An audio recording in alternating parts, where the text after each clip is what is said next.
आज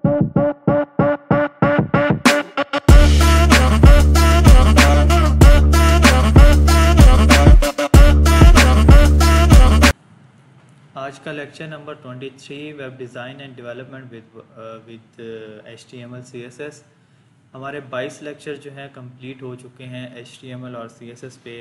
हमने each and everything HTML के सारे टैग्स देखे हैं और ईच एंड एवरीथिंग सब कुछ जो है, सारी प्रॉपर्टीज़ जो हैं हमने CSS की देखी हैं और कुछ बेसिक चीज़ें बनाई भी थी। हर टॉपिक के हिसाब से हर चीज़ को अच्छे से हमने लेक्चर बाय लेक्चर एक्सप्लेन किया है और उसमें प्रैक्टिस की है और हर चीज़ को बना के मैंने दिखाया। आप लोगों को असाइनमेंट्स दी हैं, आप लोगों ने होप सो प्रैक्टिस की है, तो आप लोगों को अच्छे से समझ आया होगा अभी तक जितना भी हम पढ़ चुके हैं।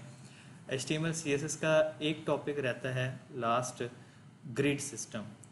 ग्रिड जैसे हमारे पास डिस्प्ले फ्लेक्स था, डिस्प्ले ब्लॉक था, डिस्प्ले इनलाइन ब्लॉक है, इसी तरह से एक लास्ट टॉपिक है हमारे पास डिस्प्ले ग्रिड। वो अभी नहीं करवाऊंगा बिकॉज वो काफ़ी कन्फ्यूजन करता है, सो वो हम करेंगे लास्ट पे। अभी आज जो हम लेक्चर स्टार्ट करने लगे हैं वो हम करने लगे हैं स्ट्रक्चर पे।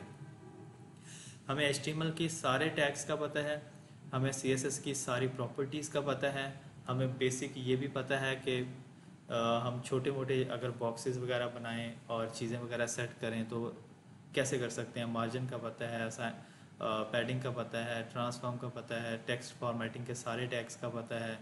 लाइक ईच एंड एवरीथिंग सब कुछ जो है हमने डिटेल से सारा डिस्कस किया है, सारी प्रैक्टिस की है लेक्चर नंबर 22 तक।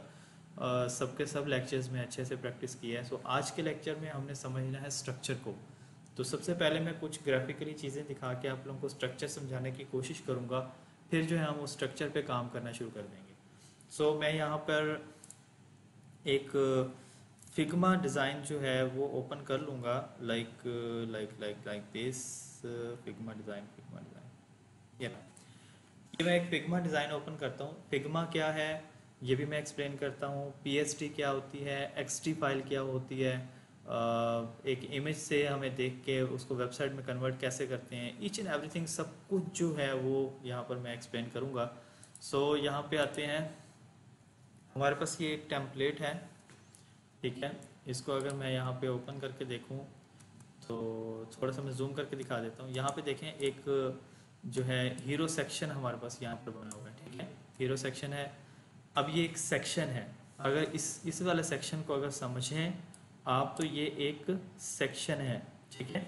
अब हमें करना क्या है, मैं यहाँ पर एक पेंट ओपन कर लेता हूँ, स्ट्रक्चर को गौर से समझना है। अब देखें ऊपर इस हीरो सेक्शन के ऊपर एक मेन्यू बना हुआ है, मेन्यू को 3 हिस्सों में डिवाइड किया गया है। सो दैट मीन्स यहाँ पे उसने क्या किया है, यहाँ पे उसने एक सेक्शन लिया है, देखिएगा ये एक फुल सेक्शन लिया। ये जो फुल हम सेक्शन लेते हैं इसको हम कंटेनर फ्लूइड कहते हैं। ये चीज़ें याद रखनी है, ये अभी हम आगे प्रैक्टिस भी करेंगे। इसको हम कहते हैं कंटेनर फ्लूइड। और इसके बाद फिर देखें यहाँ पे ये अब फुल विड्थ तो ये था ना, फुल विड्थ कंटेनर फ्लूइड आ गया हमारे पास, सेक्शन जो ले लिया। उसके बाद उसने अंदर बॉक्स टाइप वेबसाइट बनाई है। जो बॉक्स टाइप वेबसाइट होती है ना वो साइडों से स्पेस खाली रखती है, ठीक है। मैं जैसे यहाँ पे कॉमन सी एग्जांपल देता होता हूँ, ओपन करके दिखाता होता हूँ।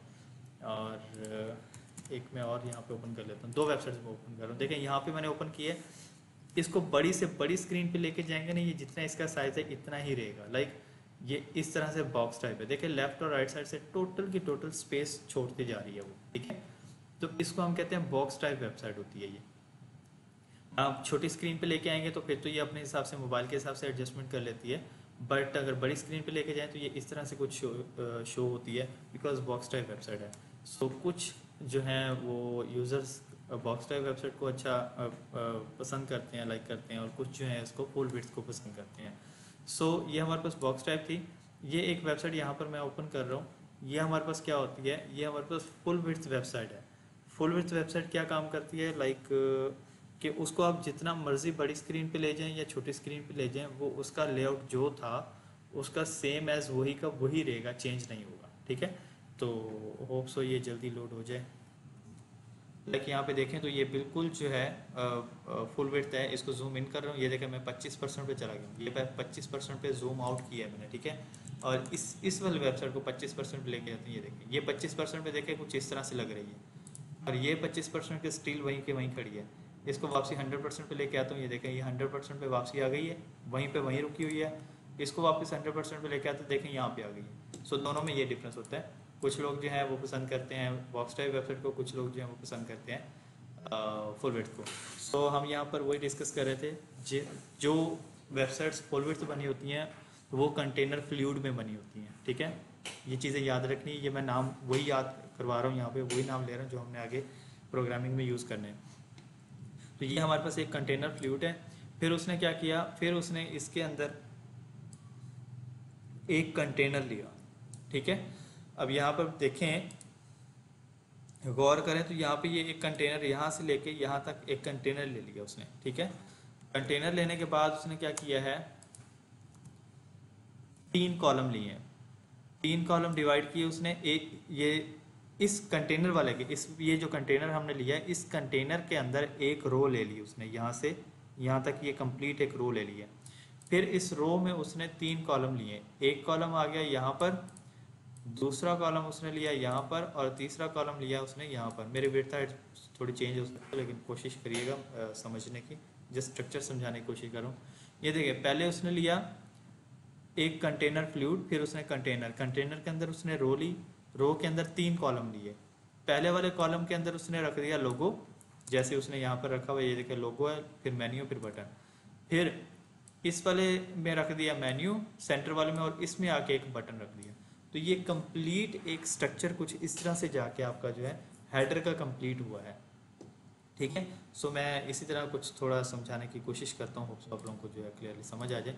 सो मैं मिनिमाइज़ करता हूँ। हम लास्ट जो फाइल काम कर रहे थे जिस पे फ्लेक्स बॉक्स था, सो इसी को जो है मैं open in notepad plus plus कर लूँगा, और इसी फाइल को मैं क्रोम पर ओपन कर लूँगा। लास्ट टाइम हमने इन चीज़ों पे प्रैक्टिस की थी।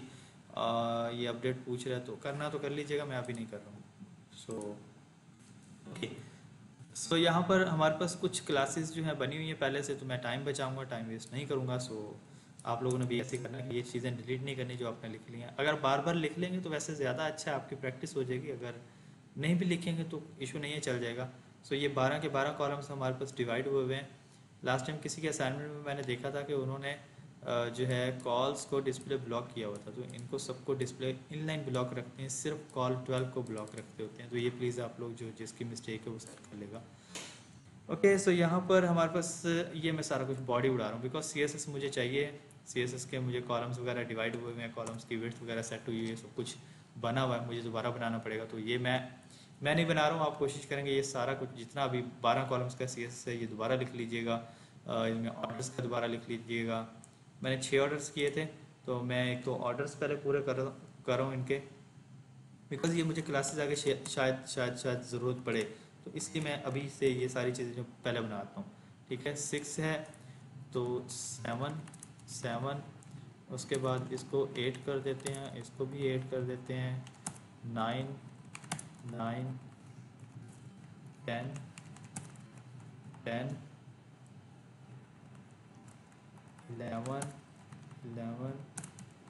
12।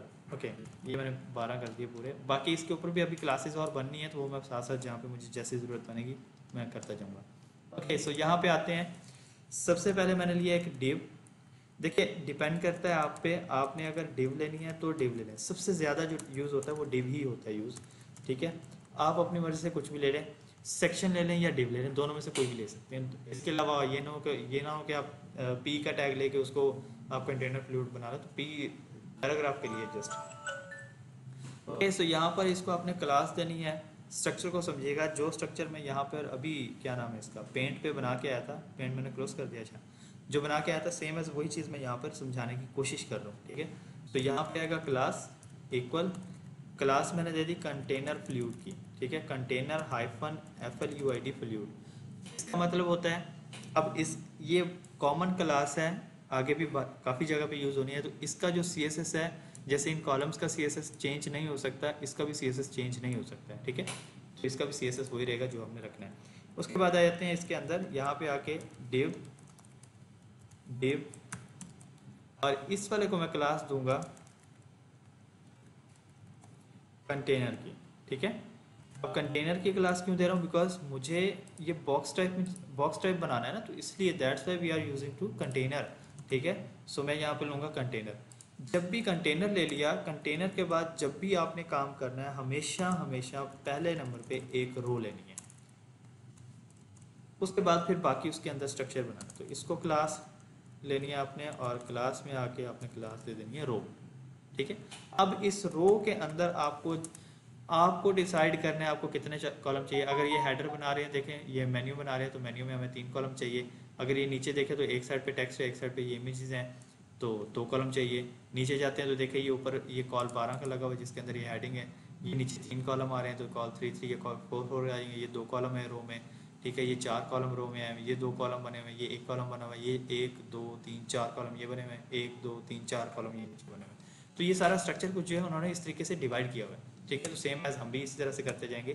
ओके, सो अभी जस्ट मैं इसको नहीं स्टार्ट कर रहा हूँ, ये हमारा जो है टॉपिक ये कल का है, इसको हमने कल स्टार्ट करना है, तो इसको यहाँ से हम करते हैं क्लोज। अभी जो है हम एक नॉर्मल सी कॉमन सी एग्जांपल इस चीज़ को समझने की कोशिश करते हैं कि हमारे पास जो है असल में मेन चीज़ जो है स्ट्रक्चर यही होता है। ठीक है, अब इनका CSS क्या होता है, इनका CSS फिक्स होता है। ठीक है, तो यहाँ पे आएंगे, क्लास को कॉपी कर लेंगे, कॉपी करने के बाद सबसे ऊपर चले जाना है। यहाँ पर ये बीजी शीजी से नीचे आ जाइएगा, रो से ऊपर रखना है इसको। ठीक है, बिकॉज रो इसके अंदर आती है, बाहर नहीं आती, सो दैट्स वाई पहले ये आएगा, उसके बाद बाकी आएगा। कंटेनर फ्लूइड की सबसे पहले नंबर पे वही 2 चीज़ें आती हैं जो हम कॉमनली यूज़ करते हैं, पोजीशन रिलेटिव और डिस्प्ले ब्लॉक। डिस्प्ले हो गया ब्लॉक। ओके, अब यहाँ पर जो है इसकी विड्थ हमेशा कंटेनर फ्लूइड की 100% रहती है, और मैक्स विड्थ भी। अब मैक्स विड्थ क्या होती है, मिन विड्थ क्या होती है, ये मैं समझाता हूँ। ठीक है, मैं एक बार पहले यहाँ पर लगा लूँ, उसके बाद फिर मैं नीचे जाके कहीं समझाता हूँ। ठीक है, मैक्स विड्थ मैं यहाँ पर दे रहा हूँ 100%। ठीक है, दोनों मैंने 100% कर दिए। और कंटेनर फ्लूइड जो होता है, ठीक है, कंटेनर फ्लूइड जो होता है ये फुल विड्थ इसलिए रखा जाता है बिकॉज जहाँ पर हमें क्लाइंट्स की ज़रूरत होती है कि हमें फुल विड्थ वेबसाइट चाहिए, तो वहाँ पर हम टोटल जो है कंटेनर फ्लूइड ही यूज़ करते हैं। इन केस अगर किसी को बॉक्स टाइप वेबसाइट चाहिए तो वो क्या काम करता है, वो आ जाता है कंटेनर पे। ठीक है, कंटेनर की विड्थ क्या होती है, डिस्प्ले, अब देखें, position relative, display block, width 100% ही रखनी है। मैक्स विड्थ क्या काम करेगी, इसको 1280 करना है। स्टैंडर्ड साइज बता रहा हूँ, बाद में चेंज भी हो जाती है, ये अकॉर्डिंग टू रिक्वायरमेंट चेंज होती है। अब मैक्स विड्थ क्या होती है मैं ये बताता हूँ, फिलहाल इसका CSS कर लें। देखिए, कंटेनर फ्लूइड का CSS हो गया, कंटेनर का CSS हो गया, रो का हो गया। कंटेनर के अंदर एक और चीज़ भी आती है, मार्जिन लेफ्ट। मार्जिन लेफ्ट जो होता है वो होता है इसका ऑटो, और सेम एज इसका मार्जिन राइट जो होता है ये भी हो जाता है इसका ऑटो। अब मैं बताता हूँ ये क्यों होती हैं चीज़ें। ठीक है, ऑटो ये मैंने सेव कर दिया। ठीक है, अब ये मेरा एक मेन स्ट्रक्चर जो है कंटेनर फ्लूइड हो गया, कंटेनर हो गया, रो हो गया, रो के अंदर के सारी क्लासेस हो गई, रो के अंदर ये कॉलम्स की क्लासेस आ गई, नीचे ऑर्डर्स देने हैं तो वो, फिर ये कॉलम्स के CSS आ गया, जो जितने जितने कॉलम्स के हमारे पास विड्थ पड़े हैं, ये हमारे पास एक कंप्लीट स्ट्रक्चर हमारा CSS का रेडी है। इसमें हम बाकी जो है मज़ीद यूज़ कर सकते हैं।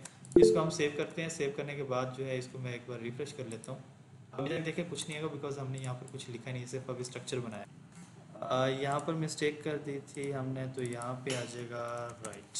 ओके, सो अभी जो है हमारे पास कुछ भी नहीं बना, तो हम क्या करते हैं, इनको नॉर्मली इसको हमने कर लिया सेव।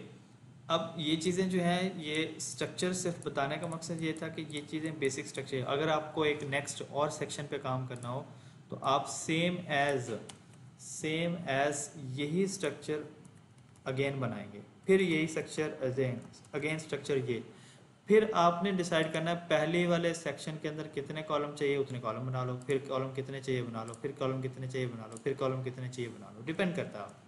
सो ये हमारे पास जो था मेन स्ट्रक्चर पे, कि बेसिक स्ट्रक्चर हम किस तरह से कवर करते हैं हमारा, क्योंकि HTML CSS ऑलमोस्ट जो है कंप्लीट हो चुका है, सो दैट्स वाई हमने जो है स्ट्रक्चर पे ही काम करना है टोटल का टोटल। ओके, सो ये हमारा स्ट्रक्चर वाला तो जो है इशू रिजॉल्व हो गया। इसको मैं फ़िलहाल क्लोज करूँ बिकॉज इस पर हमने कल से काम स्टार्ट करना है। तो आप लोगों को मैं इस वाली फाइल पे जो है लेके आता हूँ, मैक्स बिट के बारे में समझाता हूँ कि मैक्स बिट क्या चीज़ होती है। आई थिंक सो ये फिर से वही आ गई ये चीज़ें, अच्छा ये कुछ और है। सो इसमें से ये सारी चीज़ें मैं उड़ा रहा हूँ बिकॉज हमने जस्ट और जस्ट मैक्स विड्थ के बारे में समझना है। मैक्स विड्थ के साथ हमारे पास एक और भी प्रॉपर्टी आती है मिन विड्थ की, वो भी मैं बताता हूँ। ओके, ये भी CSS मुझे नहीं चाहिए इतना सारा, सो मैं सबका सब उड़ा दूंगा यहाँ तक। ओके, सेव करते हैं। सेव करने के बाद हम आ जाएंगे बॉडी में। बॉडी में आने के बाद एक मैं ले लेता हूँ डिव को साथ ही क्लोज कर लें। देखिए जो भी टैग स्टार्ट करना है साथ ही उसको क्लोज कर लिया करें, ज़्यादा बेस्ट है, बिकॉज बाद में भूल जाते हैं तो प्रॉब्लम होता है। इसको मैं क्लास दे देता हूँ, क्लास दे देते हैं हम बॉक्स की, सेव कर लेते हैं और यहाँ पे आके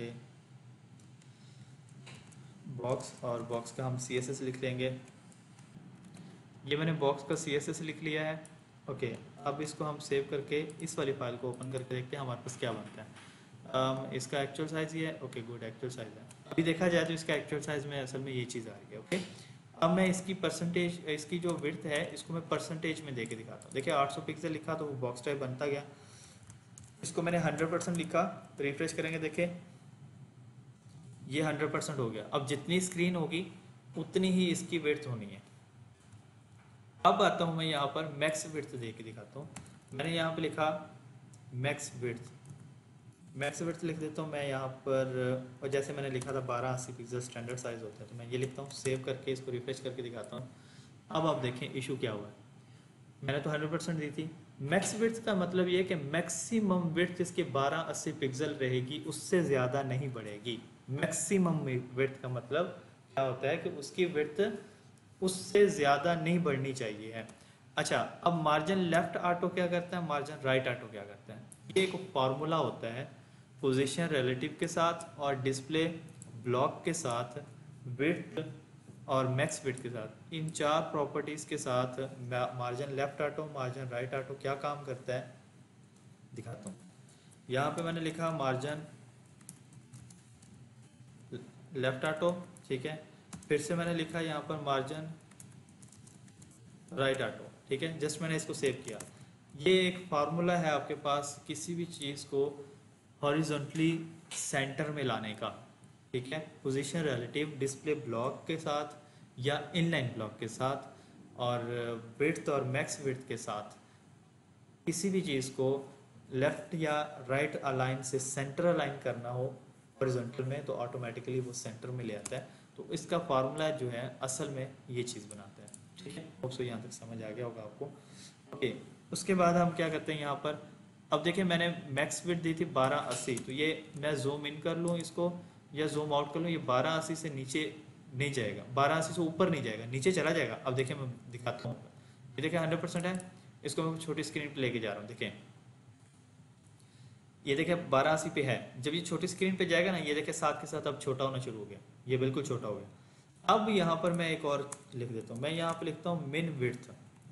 मिन विड्थ क्या काम करेगी, मिन विड्थ मैं देता हूँ 500 पिक्सल, नहीं बल्कि 600 या 700 पिक्सल कर देते हैं। सेव करके इसको मैं रिफ्रेश करता हूँ, थोड़ी सी बड़ी स्क्रीन पे वापसी ला के यहाँ पे इसको रिफ्रेश कर देते हैं। अब देखिएगा, गौर कीजिएगा ज़रा, देखें 1280 से ऊपर नहीं जा रहा ये, और अब ये छोटी स्क्रीन पे लेके जा रहा हूँ। जैसे ये 700 की स्क्रीन पे जाएगा ये वहाँ पर रुक जाएगा। ये देखें ये रुक गया है, क्यों रुका है, मैं कैसे रुका मैं बताता हूँ। ये देखें ये नीचे स्क्रॉल बार आ रही है, ये मूव हो रहा है। इसको मैं मार्जिन दे के दिखाता हूँ, मार्जिन लेफ्ट और राइट ऑटो किया हुआ सेंटर में लाने के लिए। तो इसको फिर हम क्या कर सकते हैं, इसके पेरेंट पे आ जाते हैं, पेरेंट को मैं मार्जिन देते हैं या बॉर्डर देते हैं, बॉर्डर से सही जो है वाजिब फील हो जाएगा। तो मैं यहाँ पे देता हूँ बॉर्डर दे देता हूँ 10 पिक्सल, सॉलिड और ब्लू। सेव करते हैं और इसको रिफ्रेश करते हैं। अब आप देखेंगे, ये देखें तो ये नीचे स्क्रॉल बार, ये अब 700 पे मिन हो गया। मिन का मतलब क्या है कि इससे नीचे इसकी हाइट विड्थ नहीं जाएगी, और 12 मैक्स का मतलब क्या है कि उससे ऊपर उसकी विड्थ नहीं जाएगी, ठीक है। मैक्स और मिन विड्थ का ये काम है। सेम एज हाइट के लिए भी ये दोनों प्रॉपर्टीज होती हैं, मैक्स हाइट और मिन हाइट। मैक्स हाइट का मतलब ये होता है कि इससे हाइट इसकी बढ़नी नहीं चाहिए, मिन हाइट का मतलब ये होता है कि जितना हमने दे दिया है इससे ही इसकी हाइट कम नहीं होनी चाहिए, ठीक है। सो जस्ट ये डिफरेंस है इनमें, और इनमें कोई डिफरेंस नहीं है। होप सो ये चीज़ें सारी समझ आ गई होंगी। CSS में हमारी ऑलमोस्ट सारी चीज़ें जो है कंप्लीट हो चुकी हैं। सो जस्ट जो है हमने स्ट्रक्चर को समझना था। ये प्रॉपर्टीज समझ आ गई होंगी होप सो। मैक्स विड्थ और मिन विड्थ भी आपको समझ आ गया होगा। सो हम आते हैं वापसी फ्लेक्स बॉक्स पे।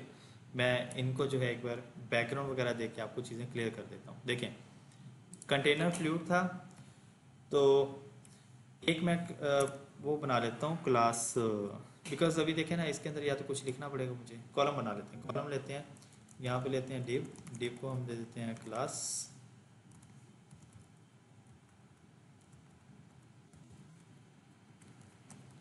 मैं यहाँ पे लेने लगा हूँ कॉल 3, 3 4 कॉल 3, हाँ ठीक है, कॉल 3, और 3 कॉलम लूँगा, और हर कॉलम के अंदर मैं कुछ ना कुछ चेंज लिख लूँगा, या एक ही चीज़ लिख रहा हूँ, आप चेंज कर लीजिएगा प्लीज़।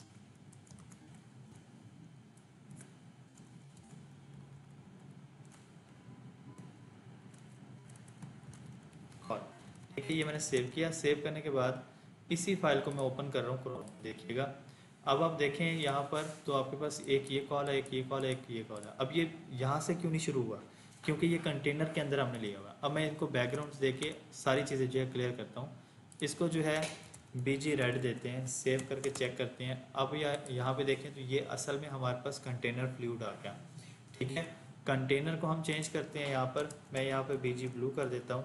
अब ये मैं BG ब्लू क्यों कर रहा हूँ? बिकॉज हमने पहले से क्लासेस ये बनाई हुई हैं, तो टाइम बच रहा है हमारा। अब ये देखें तो कंटेनर हमारे पास असल में यहाँ पे आ रहा है, ठीक है।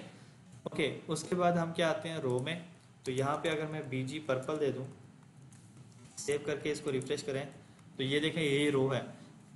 हमेशा रो जो होती है वो क्या काम करती है, वो जो आपका कंटेनर होता है उस कंटेनर को फुल विड्थ जो है कवर करती है, ठीक है। अब क्या करते हो यहाँ पे कॉल, तो कॉल में आके आप यहाँ पे चेंज भी कर सकते हो, डिपेंड करता है आपके। मैं BG लिखता हूँ, डिप स्काई ब्लू इसको दे देता हूँ, और BG ग्रे इसको दे देते हैं, और BG मैंगो इसको दे देते हैं। कलर डिफरेंट डिफरेंट होंगे तो वाज़े क्लियरली नज़र आ जाएगा। अच्छा, अब आप देखें कॉल 3 पे हमारी विड्थ कितनी थी? कॉल 3 पे विड्थ हमारी कॉल 3 पे 25% थी। कॉल 3 पे 25% थी, दैट मीन्स हमारे पास अभी ये कितने 3 3 3 9 कॉलम बने हैं ना। तो हमें 3 कॉलम बनाने हैं, तो 3 कॉलम बनाने के लिए कॉल 3 3 नहीं आएगा, 4 4 आएगा, ठीक है, 4 4 आएगा। यहाँ पे कॉल 4 कॉल 4, अब ये 12 कॉलम मेरे पूरे हो गए, ठीक है। तो अब यहाँ पे आके देखें तो ये देखिए 12 कॉलम उसने पूरे कर लिए। तो इस तरीके से जो है स्ट्रक्चर बनता है। इन केस अगर आपको नया सेक्शन बनाना तो इसी तरह से बनाएंगे। रो तक सेम जाएगा, रो के अंदर कॉलम अपनी मर्ज़ी से आप डिवाइड कर लेंगे सारी चीज़ें। सो डिफरेंट डिफरेंट चीज़ें बनती होती हैं यहाँ पर। सो होप सो यहाँ तक समझ आया होगा। अच्छा, अब इसमें एक और चीज़ आती है, देखें हमेशा आपकी जो कंटेनर हो या फुल स्क्रीन साइट हो या कुछ भी हो, शुरू से एक चीज़ हमें सिखाई जाती है कि हमेशा लेफ़्ट साइड से या राइट साइड से मार्जिन लाइन लगाते हैं हम लोग। बिकॉज बिल्कुल अगर बॉर्डर के साथ लिखना शुरू कर देंगे तो बड़ा अजीब लगता है। तो यहाँ पर भी सेम एज यही सीन है। यहाँ पे देखें ये हमारा कंटेनर फ्लूइड जैसे छोटी स्क्रीन पे जाता है साथ मिल जाता है, तो ये बहुत बड़ा प्रॉब्लम है। तो इसको भी थोड़ा सा मार्जिन या पैडिंग देनी पड़ेगी। ये हमारे पास किस पे? कंटेनर में, ठीक है। कंटेनर फ्लूइड का CSS जो मैंने लिखवा दिया वो यही रहेगा, ठीक है। ये वाला कंटेनर फ्लूइड का CSS यही रहेगा। कंटेनर के फ्लूइड में आपने क्या करना, आके पैडिंग लेफ्ट 15 पिक्सल दे रहा हूँ, और पैडिंग राइट 15 पिक्सल दे रहा हूँ। ये स्टैंडर्ड CSS हैं इनके, जो आगे टिल लाइफ तक आपने यूज़ करने हैं, ठीक है। एका दुक्का कोई प्रॉपर्टी आगे पीछे हो सकती है, अदरवाइज यही CSS इनका रहता है। इसको सेव करते हैं, सेव करके इसको आके एक बार रिफ्रेश करते हैं। अब आप देखें जितनी भी छोटी स्क्रीन पे जाएंगे ये बिल्कुल भी टच नहीं करेगा उसको। ये देखें तो साइड पे थोड़ा थोड़ा सा मार्जिन रहेगा, बिकॉज अक्सर ऐसा होता है कि काफ़ी सारे मोबाइल ऐसे हैं जिनकी कर्व स्क्रीन है एज में, तो वो फिर अगर बिल्कुल अगर ये मार्जिन ना दें तो वो साइड का कंटेंट जो है नज़र नहीं आता, तो बड़ा awkward लगता है। So that's why we are using to the padding left is a 50% and the padding right is a 50%. Hope so आज का लेक्चर समझ आया होगा। बेसिक स्ट्रक्चर को समझाने की मैंने पूरी ट्राई की है, कोशिश की है। उम्मीद करता हूँ कि आप लोगों को यहाँ तक जो है समझ आ गया होगा। इन केस अगर आपको कोई ज़रूरत पड़ती है या कुछ समझ में नहीं आया है, लेआउट कैसे समझते हैं, स्ट्रक्चर कैसे बनते हैं, अगर समझ में नहीं आया तो इनमें से कुछ पूछ सकते हैं। सो कल से इंशाल्लाह जो है हम इसका प्रॉपर लेआउट स्टार्ट करेंगे। सो आज के लिए इतना ही था, थैंक यू सो मच।